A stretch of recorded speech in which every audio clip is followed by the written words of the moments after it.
Shailu murder case నేను enquiry చేయాలనుకుంటాను sir. ఏం చేసినా పూర్తి ఆధారాలు ఉంటేనే ఈ కేసులో కేసు రీఓపెన్ చేయడానికి అవుతుంది. తనెవరు నాకే ఎందుకు కనిపించింది? తన భర్త తనను ఎందుకు చంపంటాడు? మనోజ్కి యావజ్జీవ కర్మాగార శిక్ష విధించబడను. 307 ఖైదీని కలవాలి. ప్రేమగా ప్రేమించిన భార్య అని గొంతు కోసి చంపాలని నీకు ఎలాగనిపించిందా? నేను ఈ హత్య చేయలేదు సార్. తప్పు చేసిన ఖైదీ బయట హ్యాపీగా తిరుగుతూ ఉన్నాడు. అంతకుడు ఎవడైనా నన్ను నుండి తప్పించుకోలేడు. రంజిత్ బాయ్, నేను నీతో మాట్లాడాలి. ఏమైందిరా? నువ్వే క్లోజ్ చేయమన్న కేసు నువ్వే రీఓపెన్ చేసి ఎంక్వైరీ చేస్తున్నావు. ఇలా అయితే మనందరం దొరికిపోతాం కదా. వాడు అలా చేస్తాడనుకోలేదు. ఏది ఏమైనా మీ ఫ్రెండ్కి ఫోన్ చేయి.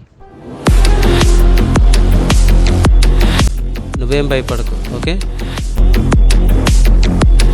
రేయ్, మీ ఎవరితో నాకు సంబంధం లేదు. ఆ మధ్యలో ఉన్న ఒక్కరిని పంపించండి.